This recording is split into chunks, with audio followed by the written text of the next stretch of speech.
Oi, gente, hoje vamos continuar com a nossa série Santos Católicos. O santo que eu vou colocar para vocês hoje é Santo Antônio de Pádua, certo? Santo Antônio de Lisboa, Santo Antônio, o santo casamenteiro, tá bom? Ele é uma das principais atrações da cidade de Pádua, na Itália, tá? Tá certo?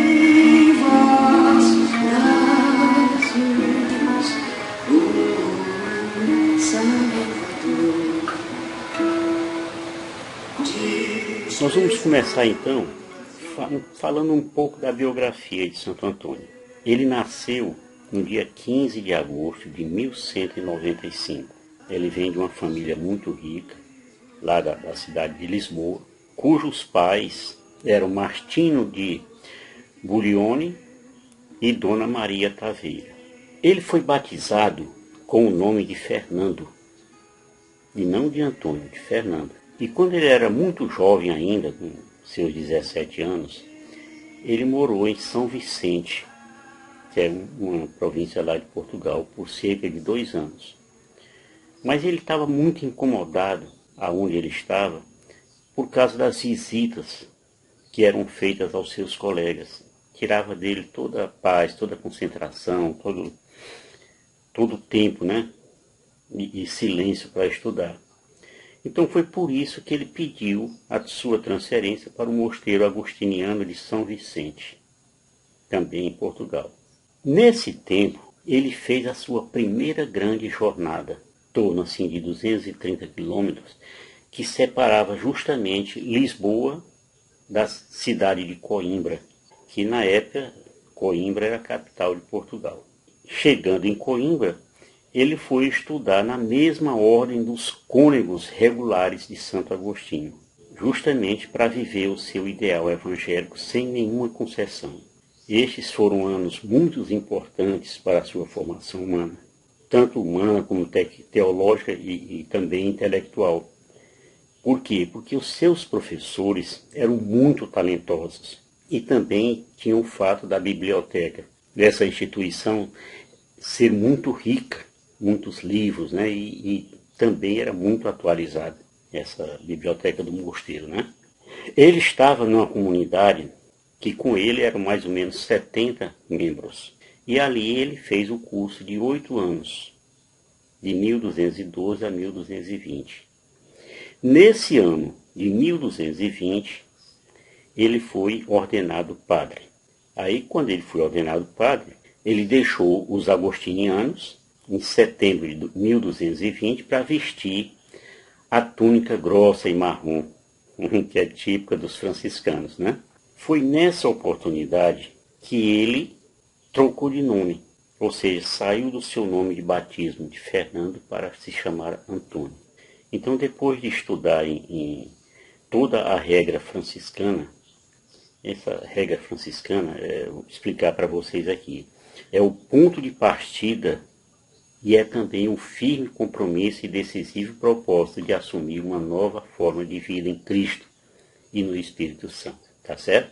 Essa é a regra franciscana. Então, daí ele partiu para o Marrocos. E quando ele chegou no Marrocos, vou colocar aí mais ou menos onde é o Marrocos, ele contraiu uma enfermidade muito severa.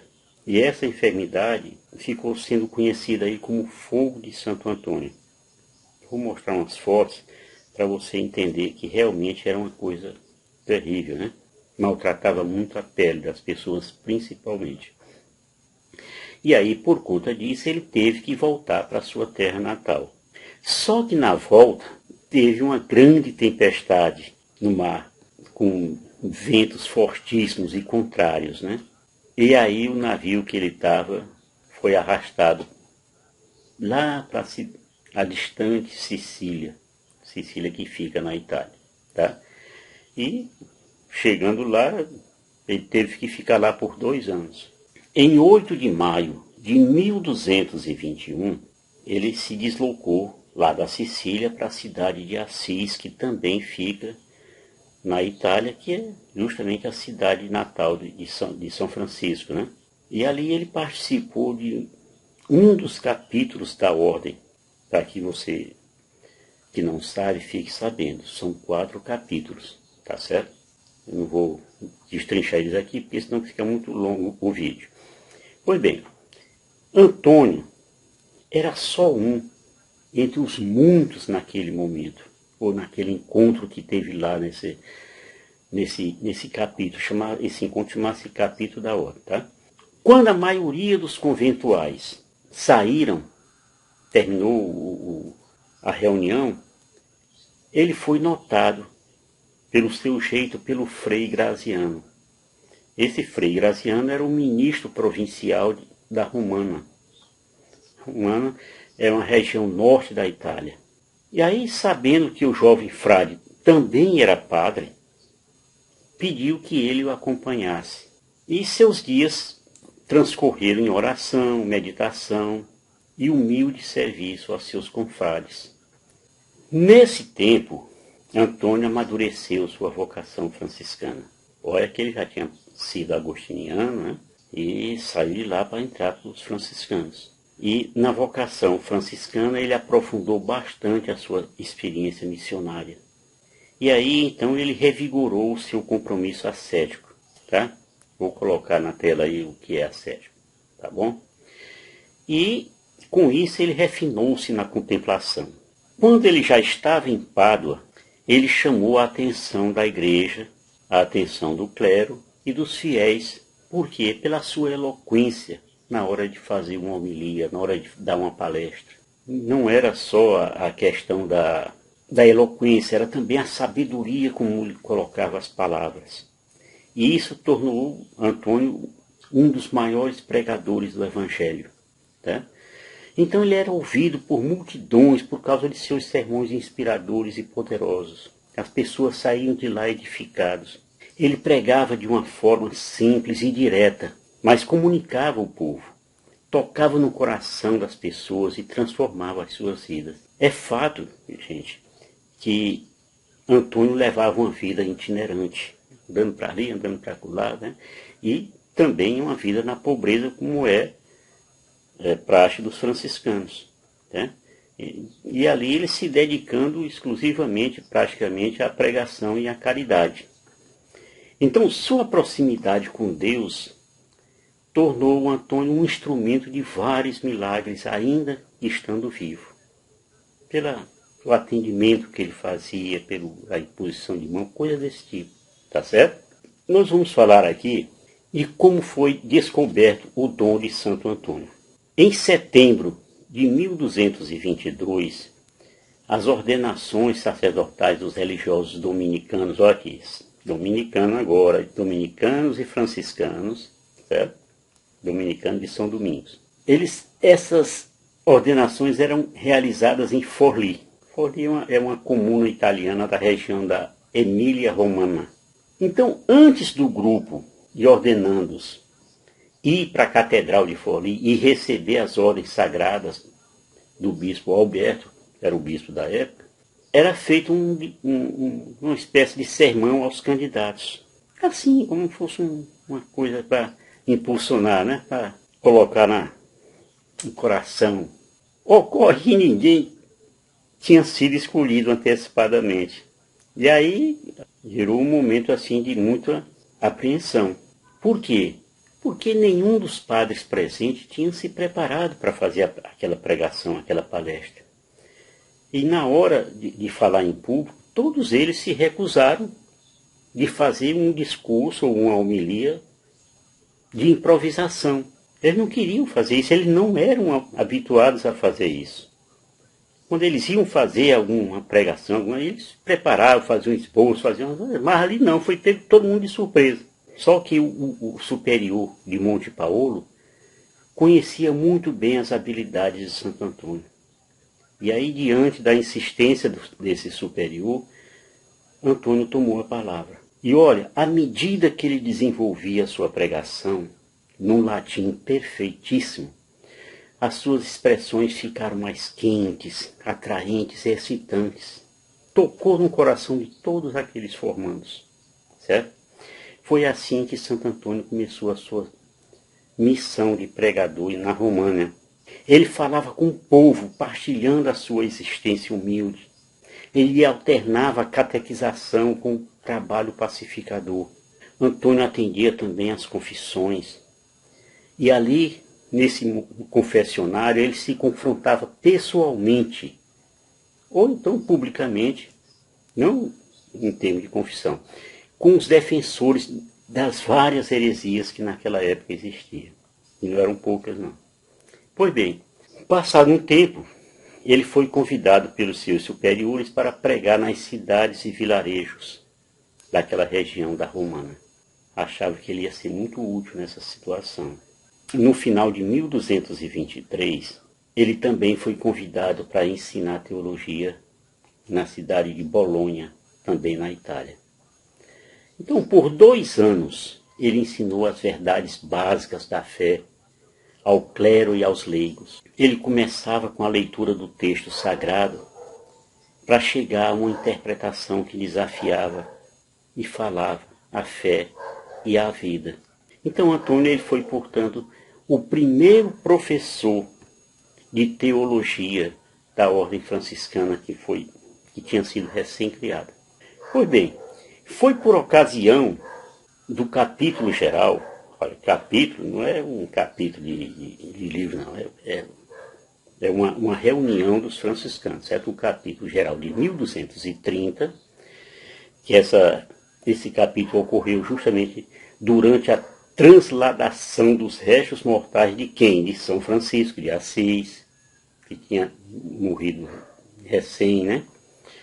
Para a nova basílica que foi erguida em sua honra. Foi nessa ocasião que o Frei Antônio de Lisboa, que é o mesmo Santo Antônio, foi liberado das posições de governo da ordem. Ou seja, ele já não fazia parte daquela cúpula, vamos dizer assim. Por causa da estima que ele gozava entre os superiores da ordem menor, então ele recebeu o papel de pregador geral. E com esse papel ele ganhou também a liberdade de ir aonde ele considerasse apropriado, sem pedir permissão para ninguém. Ele também foi escolhido com outros 6 confrades para representar a ordem no Papa Gregório IX. Essa ordem dos franciscanos, chamada Ordo Fratum Minorum, foi fundada por São Francisco de Assis em 1209. E veja, o Papa Gregório IX era amigo pessoal de São Francisco de Assis. E foi esse Papa que canonizou ele, São Francisco, 2 anos depois da sua morte. Então vamos falar aqui também da data da veneração a Santo Antônio. 13 de junho, todo mundo né, festejo, quermesse, essas coisas. Mas pouca gente sabe que dia é esse e o que é que ele representa. Então, esse dia, 13 de junho, é celebrado a morte de Santo Antônio de Pádua. É feita uma grande procissão. Quase todo lugar são assim. Eu, por exemplo, na minha cidade, Campo Maior, é feita uma procissão grandiosíssima, né?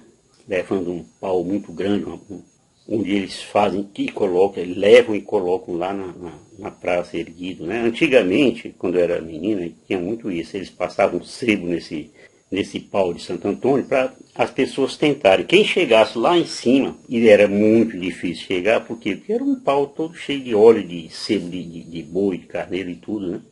Não era fácil, mas tinha muita gente que ia para cima desse negócio. Era um pé de carnaúba, né? Pois bem, essa é a data da morte de Santo Antônio de Pádua, que ocorreu justamente em Pádua, na Itália, certo? No dia 13 de junho de 1231. A sua devoção, ela se estende pelo mundo inteiro. E Santo Antônio é considerado doutor da igreja. São poucos doutores da igreja santos, né? São Francisco de Assis, cujo nome de batismo era Giovanni di Pietro di Bernardone, nasceu em Assis, na Itália, né? No dia 5 de julho de 1182. Santo Antônio nasceu o quê? 13 anos depois, em Lisboa, em Portugal, né? Dia 15 de agosto de 1195. Então, São Francisco era 13 anos mais velho do que Santo Antônio. E quais foram os milagres atribuídos a Santo Antônio de Pádua? Vou contar aqui só 3 para não alongar muito, tá? Tinha ali a questão dos pássaros e a plantação. O pai de Santo Antônio, o Martinho de Bulhões, mandou eles, quando era jovenzinho, espantar os pássaros que ameaçavam a colheita do trigo, né? E aí, em vez disso, Santo Antônio convidou os pássaros, olha, para seguir ele lá para dentro de uma das salas da fazenda. E aí, quando chegou lá, estava tudo lá dentro, lá, não sei o que é que ele falou para esses pássaros, eu sei que ele soltou e os pássaros caíram fora. Tudinho. Deixou a safra do pai dele em paz.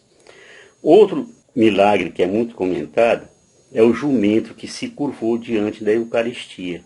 Durante uma pregação sobre a Eucaristia, um homem desafiou Santo Antônio dizendo que ele só acreditaria na presença real de Cristo na hóstia consagrada se ele visse o seu jumento se ajoelhar diante do Santíssimo Sacramento. Aí não deu outra. O jumento, mesmo ali faminto, querendo outras coisas, se ajoelhou diante da Eucaristia.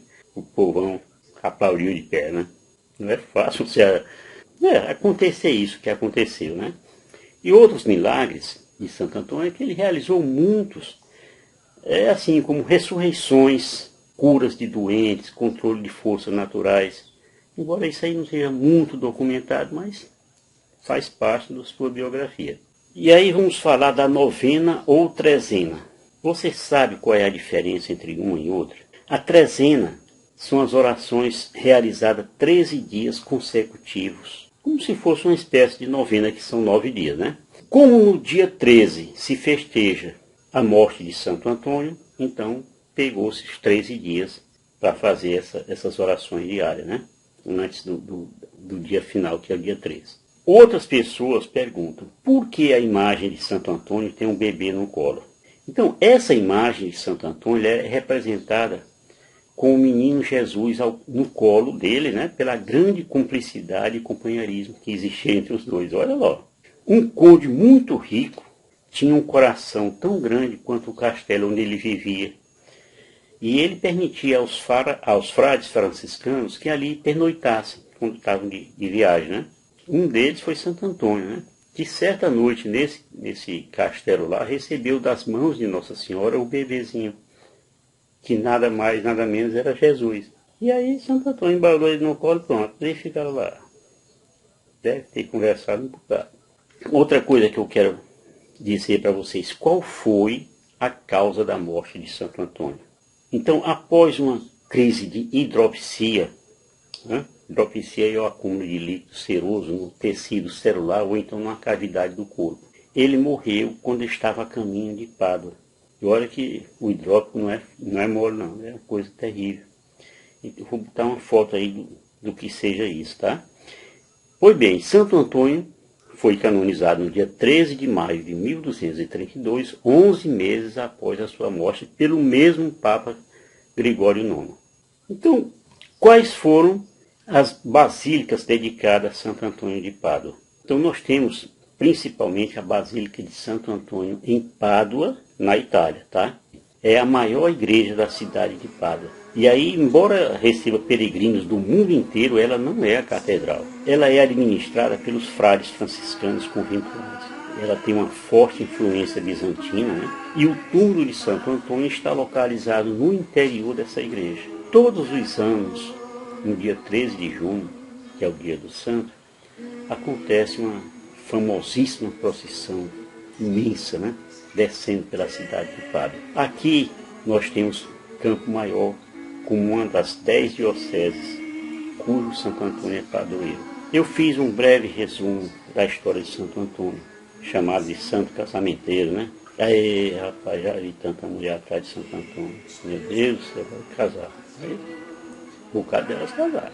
E eu espero, minha gente, que esse vídeo seja apreciado por vocês. Vejam aí, se inscrevam, deem um like, tá? Obrigado. Shalom do Pai. A dor e firmeza, bem ter amor.